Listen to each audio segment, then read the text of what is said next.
Amén. En esta preciosa mañana quiero hablar sobre los obstáculos que existen en la oración. ¿Qué es un obstáculo? Podríamos definirlo como un impedimento. Un impedimento para lograr un objetivo, un impedimento para llegar hacia una meta. Y veremos juntos tres obstáculos. De los muchos que existen, que pueden haber, veremos tres obstáculos que impiden que nuestras oraciones lleguen al trono del Dios vivo, que impiden que nuestras oraciones sean atendidas por Dios. Entrando ya en materia, arrancamos con el primer obstáculo, y este es la presencia de pecado en nuestras vidas. Lo vuelvo a repetir. El primer obstáculo que veremos en esta mañana para nuestras oraciones es la presencia de pecado en nuestras vidas. Precisamente esto fue lo que enseñó el profeta Isaías al pueblo de Israel. Abra su Biblia conmigo en el libro del profeta Isaías, capítulo 59. Vamos a dar lectura al verso 1 y 2. Isaías, capítulo 59, verso 1 y 2. En este momento voy a leer la Biblia. Dios habla hoy. La fuerza del Señor no ha disminuido como para no poder salvar, ni se ha vuelto el Señor tan sordo como para no poder oír. Verso 2. Pero las maldades que habéis cometido han levantado una barrera entre vosotros y Dios. Vuestros pecados han hecho que Él se cubra la cara y que no quiera oírlos. El pueblo de Israel creía que Dios se había olvidado de ellos. El pueblo de Israel creía que Dios ya no escuchaba sus oraciones. Pero es aquí donde Isaías le dice a este pueblo: señores, no es así. Dios no ha perdido su poder. Él no está sordo. Lo que sucede es que, y aquí les explica en el verso 2 que acabamos de leer, lo que sucede, señores, es lo siguiente, le dice el profeta al pueblo. Su pecado ha construido una barrera entre ustedes y Dios. Además dice, su pecado ha hecho que Dios se cubra la cara. También dice, su pecado ha hecho que Dios no quiera oírlos. Ahora bien, hago un paréntesis. Cuando la Biblia dice que Dios se cubre la cara y no quiere oírnos, esto es una figura literaria que se llama antropomorfismo, que es añadirle cualidades humanas a la deidad. Bien sabemos que Dios es espíritu, así lo dice la Escritura. Pero continuando, Isaías le dice, por su pecado, primero que dice, su pecado ha hecho que se levante una barrera entre ustedes y Dios. Su pecado ha hecho que Dios se cubra la cara. Su pecado ha hecho que Dios no quiera oírlos. Isaías está explicando bien lo que pasa. El pueblo creía que Dios no oía su clamor. El pueblo creía que Dios ya no oía sus oraciones. Pero esta es la explicación de Isaías. Me acuerdo que cuando era un niño y yo no quería escuchar a un amigo o alguien que me esté hablando, me tapaba los oídos y decía, no oigo, soy de palo y tengo orejas de pescado. Así es, ¿no? A alguno de ustedes lo dijo en algún momento. No oigo, no oigo, soy de palo, tengo orejas de pescado. Bueno, en cierta manera es lo que sucede con Dios. Cuando hay presencia de pecado en nuestras vidas, Él no atiende nuestras oraciones. Y eso debemos tenerlo claro. Él no puede atender nuestras oraciones. ¿Por qué? Porque Él es un Dios santo. Él es santo, santo, santo. ¿Qué quiere decir esto? Pues que Él no practica el pecado y que Él aborrece toda obra de pecado. Esta es la santidad de Dios. Él aborrece el pecado. ¿Quiere que le diga a qué punto Dios aborrece el pecado? Al punto que a su propio Hijo, cuando estaba en la cruz, de esto hablábamos el miércoles, si no me equivoco, cuando Jesús estaba en la cruz, le dijo al Padre que por qué lo abandonaba. Le preguntó: Padre, ¿por qué me abandonas? ¿Y el Hijo fue abandonado? Sí.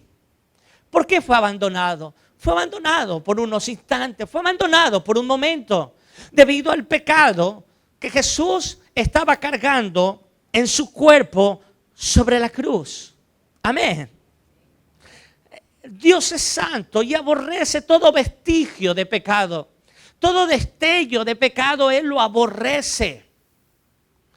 Y cuando hay pecado en nuestras vidas, Él no escucha nuestras oraciones, no las atiende. ¿Por qué Dios no atendía las oraciones del pueblo de Israel? Debido al pecado que había en ellos. Porque hoy en día, ¿por qué? Porque hoy en día Dios no atiende las oraciones de sus hijos. No las atiende cuando hay pecado en nuestras vidas. ¿Y qué debemos hacer ante esto? ¿Qué debemos hacer para que Dios pueda atender nuestras oraciones? Bueno, si el verso que leímos dice que nuestro pecado ha construido una barrera. Y esa barrera nos impide. Mire, si aquí hubiera una barrera, impediría que yo pueda comunicarme con ustedes y ustedes conmigo.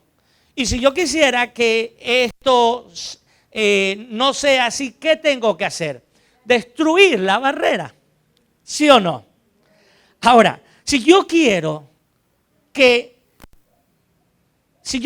tener una relación con Dios y que mis oraciones sean atendidas, ¿qué debo hacer? Destruir la barrera del pecado que hay en mí. ¿Y cómo lo hago, pastor? Bueno, por medio del arrepentimiento. Ojo, no estoy diciendo por medio del remordimiento, que es cosa distinta. Muchas personas lo que experimentan es eso, un remordimiento momentáneo, una culpa por haber fallado, una culpa por haber ofendido a Dios.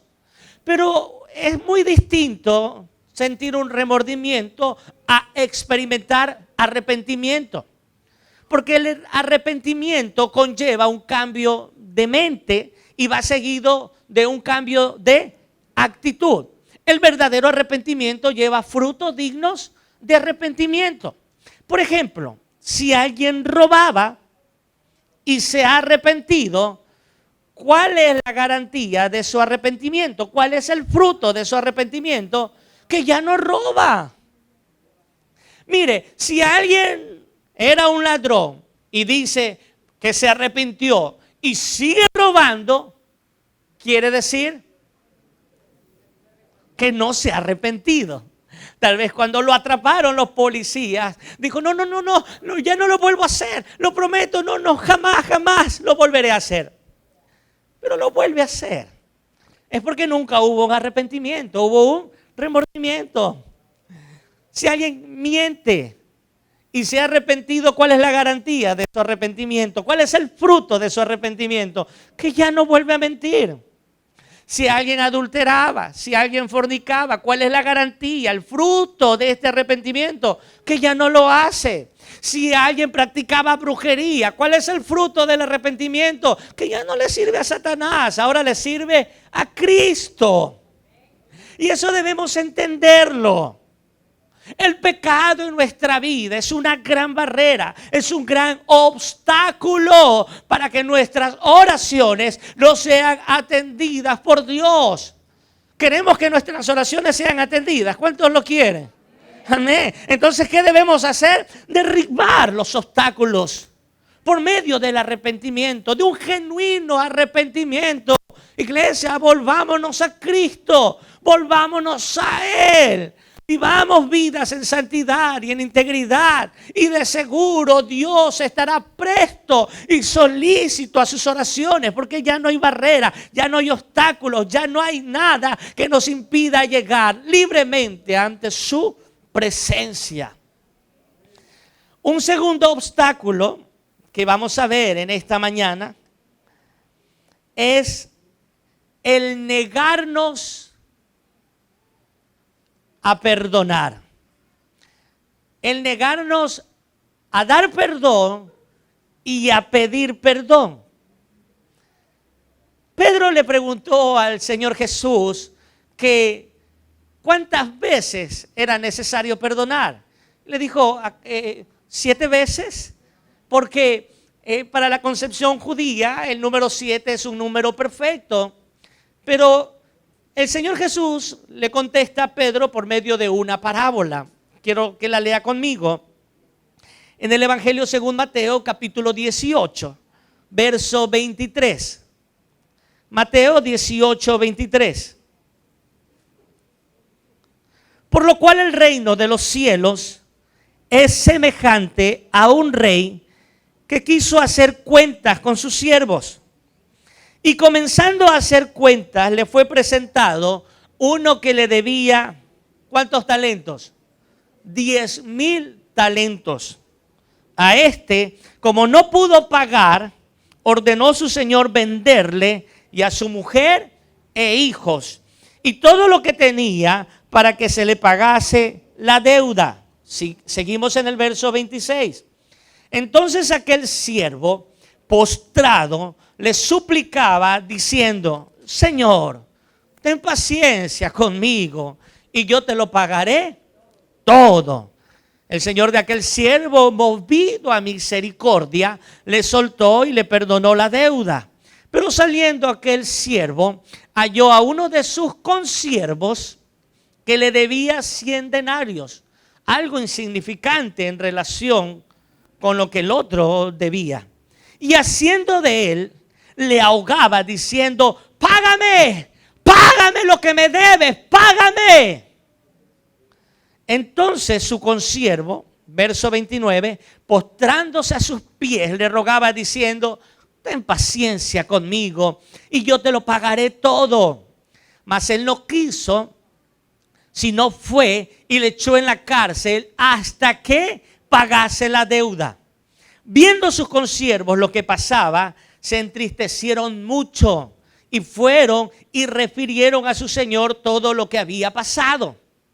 Entonces, llamándole su señor, le dijo: siervo malvado, toda aquella deuda te perdoné. ¿Por qué me rogaste?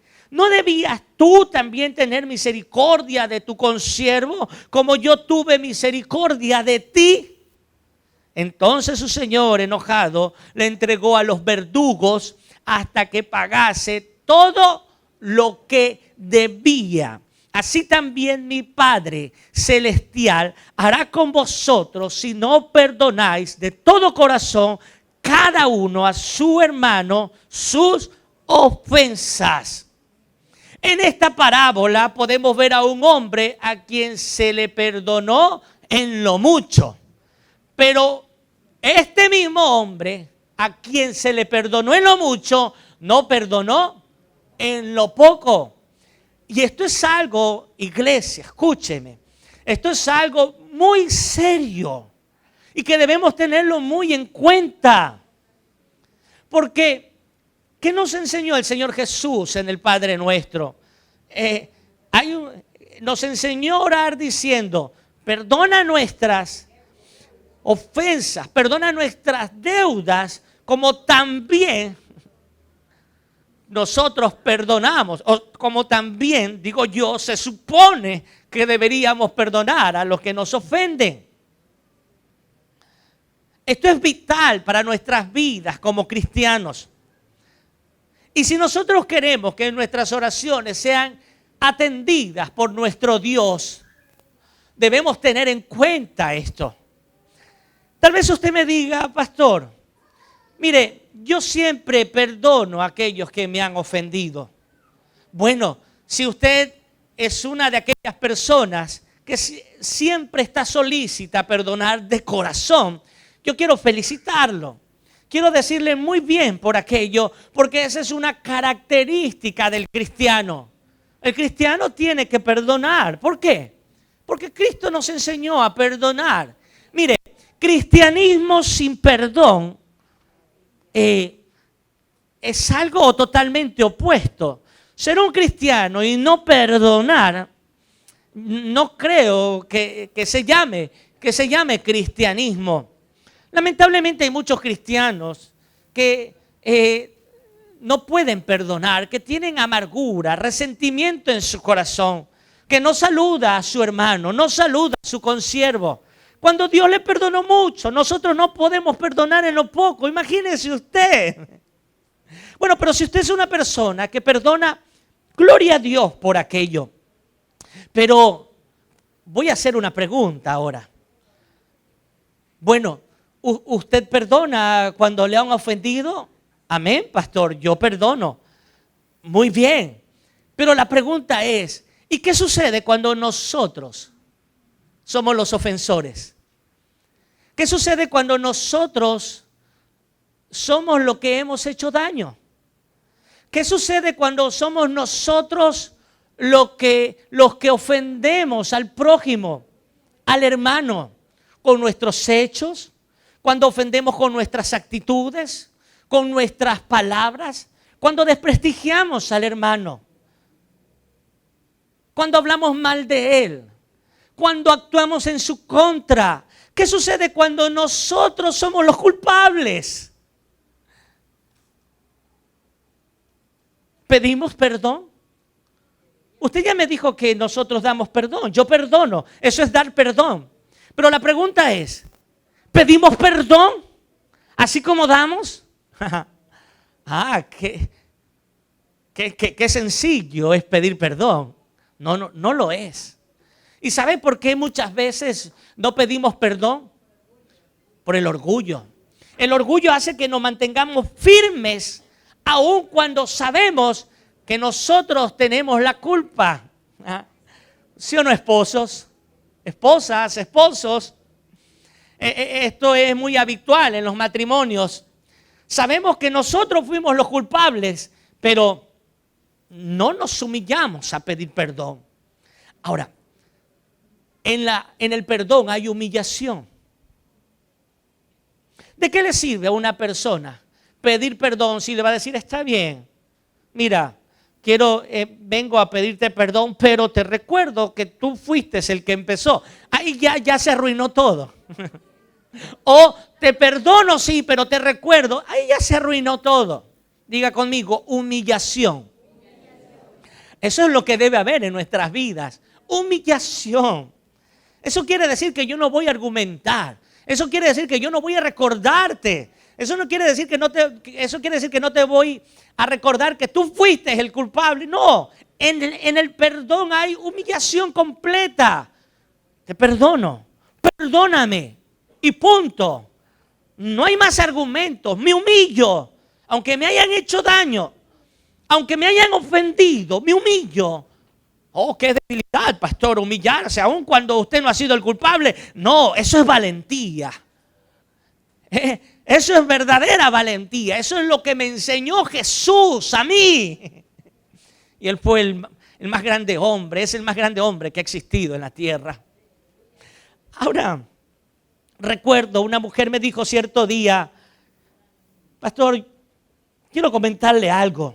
Siento que mis oraciones no son atendidas por el Señor. Yo siento como que hay una barrera, como que mis oraciones no llegan al cielo. Y yo le pregunté, cuénteme algo, hermana. ¿ha ofendido usted a alguna persona?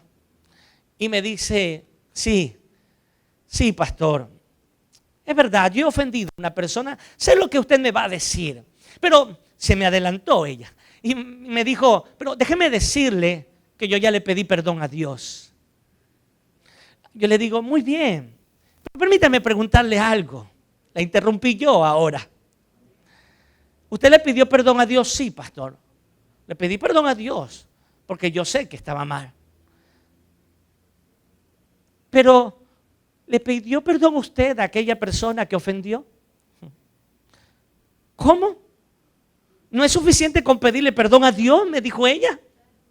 Si yo ya le pedí perdón a Dios, ¿por qué tengo que ir a pedirle perdón a la persona que ofendí? Yo creo que es suficiente. Si le pedí perdón a Dios, es suficiente, pastor. No es suficiente. De poco o de nada nos sirve pedirle perdón a Dios si no nos ponemos a cuentas con aquella persona que hemos ofendido. Hay alguien que me pueda decir amén. Y esto es un gran error. Esto es un pensamiento muy común y un gran error en la iglesia del Señor. Yo ofendí a tal persona, pero le pedí perdón a Dios. Bien por aquello. Pero inmediatamente tienes que pedirle perdón, ponerte a cuentas con aquella persona, humillarte como cristiano, decirle, me equivoqué. Oh, qué difícil es decir, me equivoqué. ¿O es fácil decir, me equivoqué?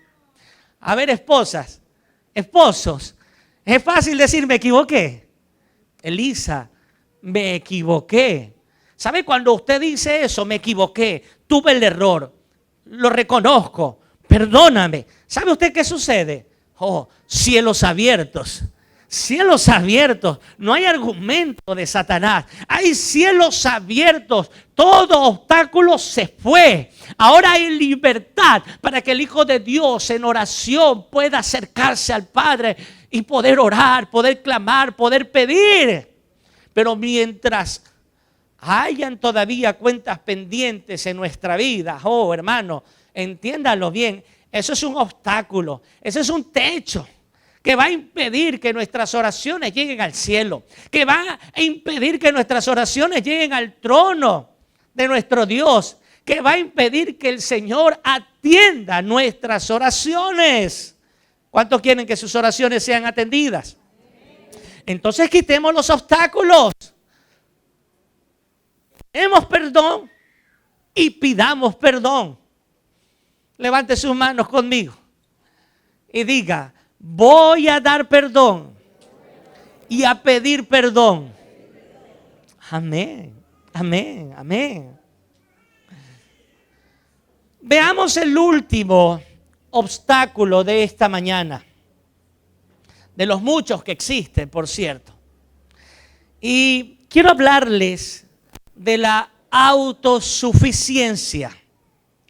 Una persona autosuficiente es aquella que se basta por sí misma. Es aquella que cree no necesitar la ayuda de nadie. Y en muchas ocasiones tampoco la ayuda de Dios. Muchas veces, aún como cristianos, somos autosuficientes. Ahora bien, lo opuesto a la autosuficiencia es la dependencia. Y en términos psicológicos, la dependencia es una condición donde una persona basa, fundamenta su vida, su felicidad, su estabilidad emocional en otra persona. Autosuficiencia, lo contrario es dependencia o codependencia, que es otro término en el área psicológica. En la relación entre personas, tanto la autosuficiencia y la dependencia son dañinas. Son dañinas para los individuos. Pero cuando hablamos en relación Dios-hombre, quiero que analicemos un verso para ver qué nos dice Dios acerca de esto. Y vámonos al libro de Proverbios, por favor. Proverbios capítulo 3, versos 5 y 6. Proverbios capítulo 3, versos 5 y 6. Fíate de Jehová de todo tu corazón y no te apoyes en tu propia prudencia. Verso 6. Reconócelo en ciertos caminos. ¿Perdón? ¿No es en ciertos? Ah, sí.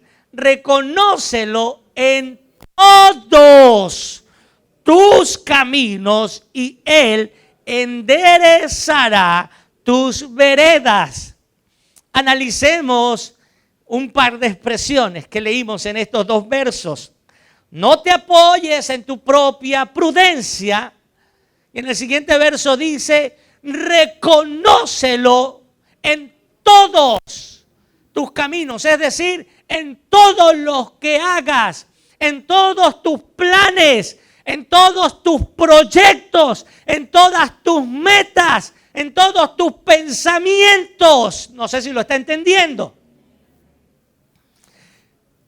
Dios, escúcheme, Dios quiere hijos dependientes de Él, no autosuficientes. Amén, iglesia. Dios quiere hijos dependientes. En la relación entre hombres, la dependencia en algún momento no es buena, porque la persona basa su vida, su felicidad, su libertad en otra. Y en el momento que aquella otra persona no está, entonces se desestabiliza completamente. Esa es en la relación entre personas. Pero en la relación Dios-hombre, Dios quiere que nosotros seamos hijos completamente dependientes de Él. Y quiero decirle que personalmente esa es mi oración. Yo continuamente le digo a mi Dios que quiero ser dependiente de Él. Una oración continua personal mía es, Señor, yo quiero vivir en dependencia absoluta de ti. Y es lo que debemos hacer como hijos de Dios, vivir en dependencia absoluta. Ahora bien, cuando somos dependientes, buscaremos a Dios en oración para todo, para todo. Pero cuando somos autosuficientes, no lo necesitamos. Porque creemos que en nuestras fuerzas, creemos que en nuestro conocimiento, creemos que en mí mismo puedo lograr todo. El hijo dependiente es aquel que busca a su Padre eterno para toda situación. Aquel joven que es dependiente de Dios y está buscando una esposa, un esposo, ¿qué hace? Señor, pongo en tus manos mi futuro. Te pido por aquella que será mi esposa. Te pido por aquel que será mi esposo, que tú lo guardes. Que me vayas enseñando ya cuál es. De una vez, Señor, para ya irlo agarrando. Hay dependencia. Pero el autosuficiente, ¿qué dice? Lo hace a su manera. No pide dirección. Dice, ajá, esta es la flaca que me gusta. Seguramente esta es la que Dios quiere. No, dependencia absoluta. Cuando un hijo es dependiente, cuando un hijo de Dios es dependiente y está en la mesa sirviéndose un plato de comida, ¿qué dice? Oh Señor, gracias, porque si hoy me sirvo este alimento es porque tú me lo has provisto, Señor. Dependo de ti, Dios, me da las fuerzas. Pero el autosuficiente cree que es por su fuerza, es por su esfuerzo y ni siquiera se acuerda de orar por aquellos alimentos, de agradecer al Señor por aquel alimento. El que es dependiente, cuando empieza el día y sale de su casa, ¿qué hace? Oh Señor, empiezo este día, pero no lo quiero empezar sin tu cobertura. No quiero salir sin tu bendición.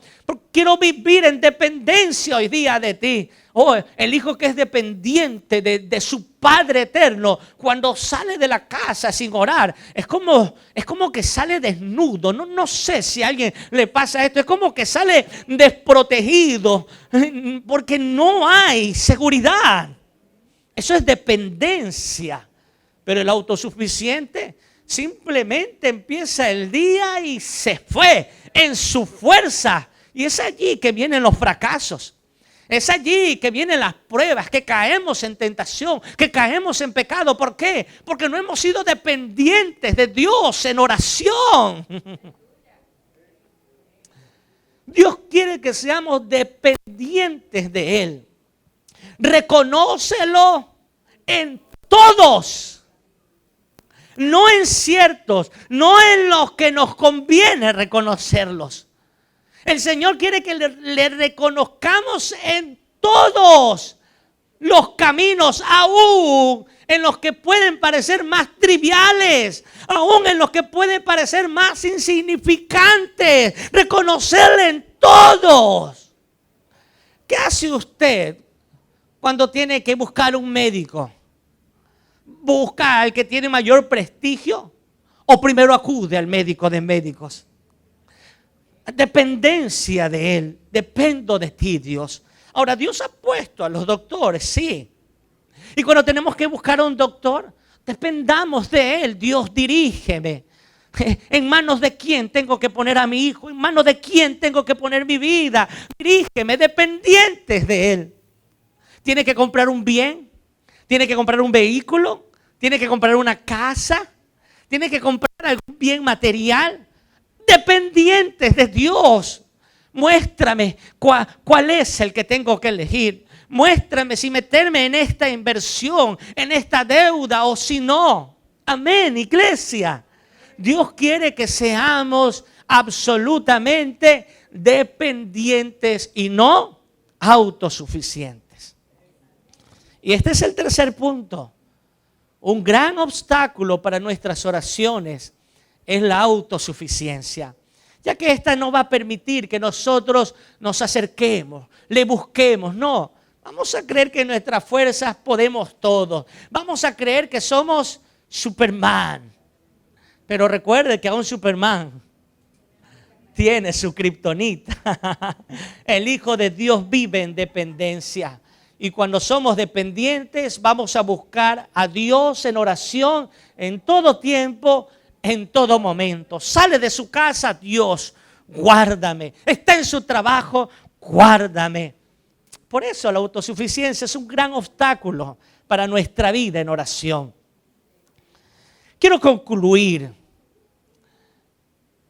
recordando a un rey que puso una gran piedra en el camino y luego se escondió para ver quién era aquel que se tomaba el tiempo de sacar esta piedra.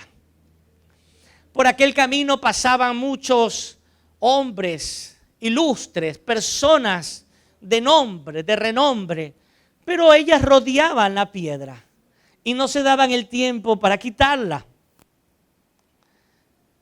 En cierto momento pasa un hombre muy humilde, con una carga muy pesada en su hombro. Y cuando ve esta roca inmensa, él deja su carga y con mucho esfuerzo empieza a empujar la gran piedra, la roca que había en ese lugar. ¡Oh, sorpresa!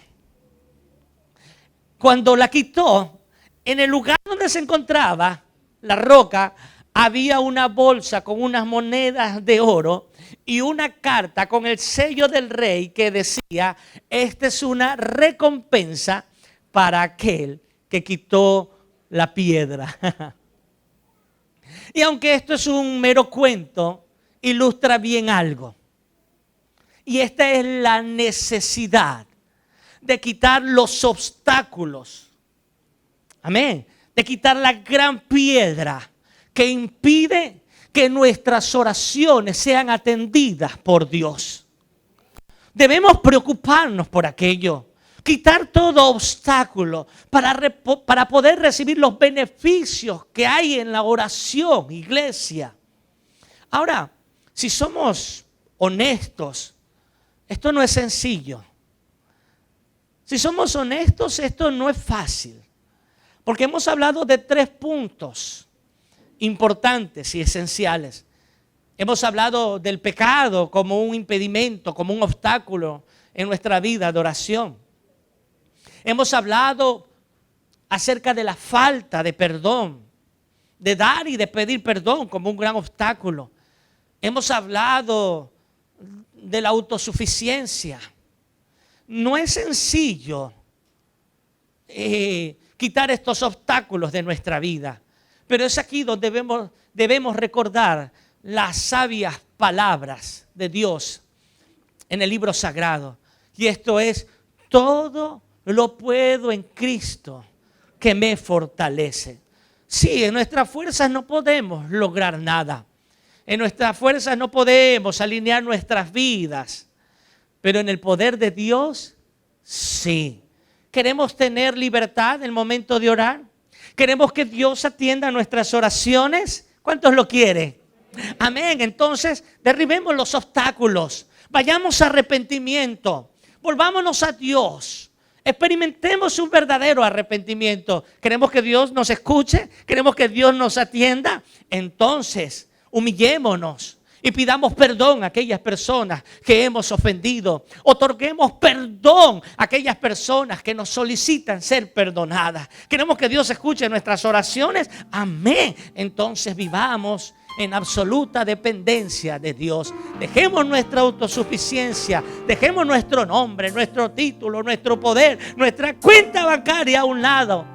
Y desde ahora vivamos absolutamente dependiendo de Él. Amén. Amén.